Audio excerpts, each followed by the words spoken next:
Oh, yeah. I saw this. This is some actual like fall of the Republic stuff right here. This is some real like in the history book shit.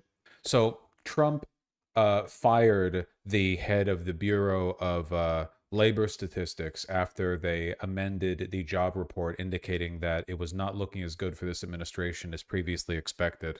Trump's new pick for the BLS commissioner, who is, by the way, a diehard Trump sycophant with no experience in statistical reporting, suggests suspending the monthly jobs report. Oh boy. Yeah, he's some dipshit from Heritage Foundation. Yeah, that's it. Like actually, like Lysenkoism tier stuff. Like, you know, we ignore empirical reality. It doesn't matter. Oh boy. E.J. Antoni, nominated by Trump to become next commissioner for the Bureau of Labor Statistics, suggested the agency should suspend its monthly job report, one of the most crucial and historic measurements of U.S. economic activity, claiming it is unreliable and frequently overstated. In an interview with Fox News Digital, he said BLS should only publish quarterly data until BLS can ensure its monthly jobs data is more accurate. Terrifying. Joining us now, Committee to Unleash Prosperity co-founder Steve Moore, fresh off his trip to the White House today, along with Heritage Foundation chief economist and Unleash Prosperity senior fellow E.J. Antoni. So, Steve, I looked up at the TV, and there's a man who looked kind of like you, and indeed it was you. He looks a little bit like Edward Norton, doesn't he? He looks like somebody. So, and he looks like Edward Norton in Birdman. That's what he looks like to me. President Trump's favorite chart appeared to be one that just was straight up, and it was median household income this year, well, from January to June. Average median household income, adjusting for inflation, is up $1,174. We're looking at it right now. How has President Trump done that for the American people in just such a short period of time? Well, it's been a pro-growth, I've worked with BLS before. They go through a lot of effort to ensure their stuff is accurate. Yeah, of course, because the Bureau of Labor Statistics is not a pro-worker organization. They're not lefty. Investors, corporatists, people who run big businesses rely on the accuracy of these numbers to make decisions about future investments. This is something where technocracy is outright encouraged. You want, math nerds essentially making these decisions. You want people to, make them as accurately as possible. And the business community wants that as well, because it helps guide and motivate a lot of their decision making. The idea of the Bureau of Labor Statistics being run by a sycophant loyalist with no experience in statistical reporting is absolutely terrifying. There's going to be downward pressure in this organization to over-report job gains at every quarterly report. Like it is psychotic. It is unbelievable. Business, pro-worker agenda, putting America first. It's the tax bill. It's the drill, baby, drill. The reduced regulations that have increased worker pay. All of those things have worked for family income. And a lot of those reforms were pretty obvious. Biden never did them. By the way, for the average lowest income families under Biden, under 4 years, actually lost money when Biden was president. So, you know, Trump was starting from a low base because Biden's policies were so bad for American income. You know, EJ, I know you probably want to talk about the Fed. No surprise there. But let's talk about deregulatory effects that we're seeing. Can you see any of that? Are the industries, you look at the big tax bill, the big beautiful tax law, and all of that? Oh, certainly. In fact, I think it's really even starting to show up in the macro level data. This whole of government approach that the current Trump administration is taking to deregulation is seriously paying dividends. In fact, that may end up having an even bigger positive impact than the tax bill. And that's saying something. Sure enough, that's what happened during the first Trump administration. He does look a little bit like Asmongold.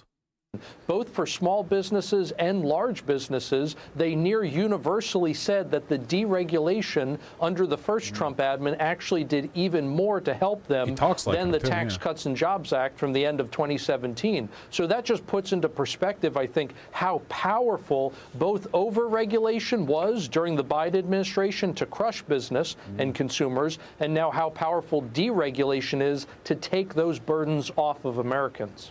And Steve, I just can't get over everything that President Trump is doing is not just for the now and not just for a win for him and his administration.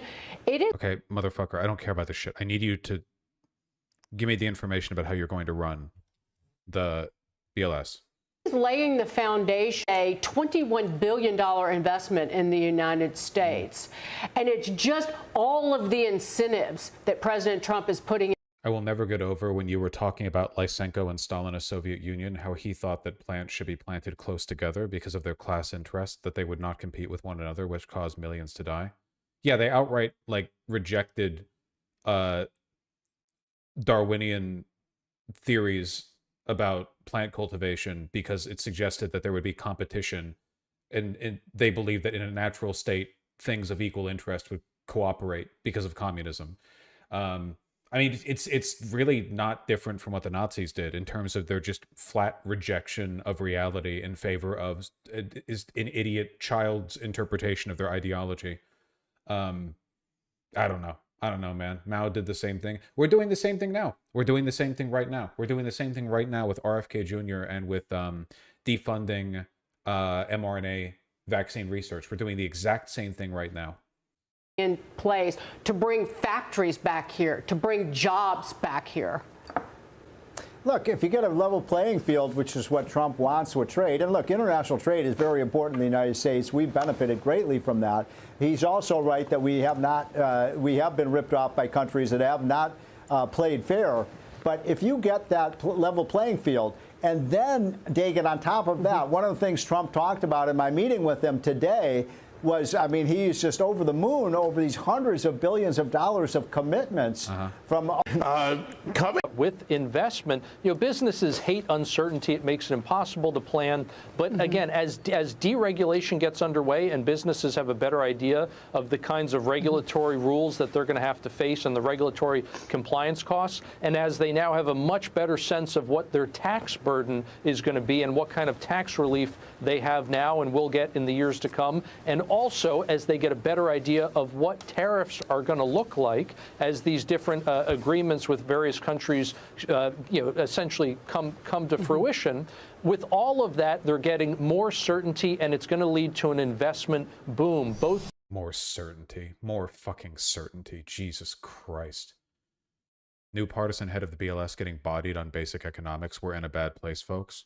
From Joey Politano. I like this guy a lot. Joey Politano had a crash out a couple of months ago when he did this really big write-up on the effects of Trump's first wave of reciprocal tariffs, and then it all got changed like 2 days afterwards because the administration is retarded and there's no plan. And Joey was like, motherfucker, I spent so long like doing the math and creating the charts.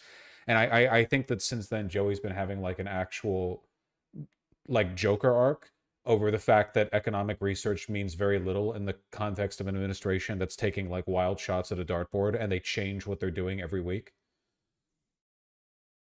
So EJ and Tony, is this an Italian off? Are these both Italians? Antoni and Politano?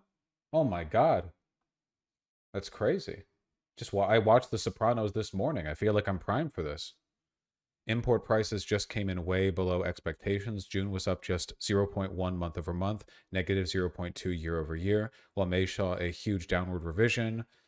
Still waiting for tariffs to be passed on by foreign producers. And Joey Politano, who we stan, says the import price index measures pre-tariff prices. The fact that pre-tariff prices are basically flat means Americans are paying the tariffs, though I wouldn't expect a Heritage Foundation guy like yourself to be smart enough to understand basic stuff like that.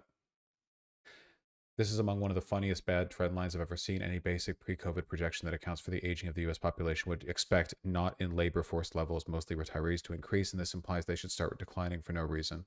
All right, this one might be a bit above me, but it's probably because I don't want to spend the 3 minutes necessary to read over this. and figure out what the hell they mean. I'm just stupid. Continue to put out monthly jobs reports?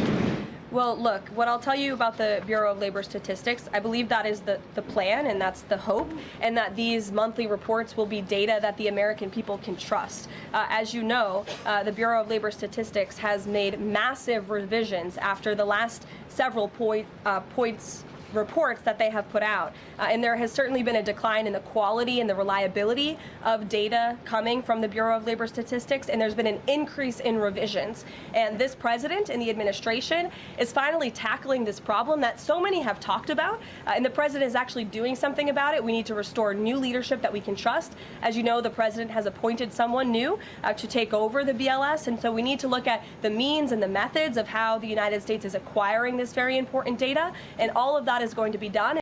Why does her face remind me of Bruce Willis? Holy shit. We're cracking like new... There are like phrenological ties being drawn. There are fucking lineages being connected that we never even thought possible. You're right. There is a little something something there. Everyone, look for the Bruce Willis. And the goal, of course, is to provide honest and good data for the American people to make very important economic decisions on. Just on the BLS, they collect the inflation data, obviously. If the jobs data is not reliable, should Americans trust the inflation data? Well, look, the jobs data has had massive revisions. We want to ensure that all of the data, the inflation data, the jobs data, any data point that is coming out of the BLS is trustworthy and is accurate, which is why the president has restored new leadership at the BLS. There's a very real possibility that this in itself ends up actually doing more damage to the American economy than the tariffs. Hold on, is the White House saying that he will be putting out monthly reports? News out of Washington. Eamon Javers at the White House, and he has more for us. Hi, Eamon. Hey there, Morgan. Take a live look in. The press secretary is giving a briefing here at the White House, and she was just asked about some comments by E.J. Antoni, who is the president's pick to run the Bureau of Labor Statistics, which puts out the monthly jobs reports. She was asked about a comment of his that maybe discontinuing those jobs reports in the short term is in the best interest of the country. She said that it is the plan and hope of the White House that those jobs reports will continue, but no guarantee here from the White House that jobs reports from the BLS will continue in the future. She said the main priority for the White House is improving what they see as a flawed process and removing flawed data from the calculation. She was also asked about the NVIDIA 15% deal. Remember, the president entered into an agreement with NVIDIA and AMD for 15% of sales of their advanced chips, not their most advanced chips, but advanced chips, into China in exchange for export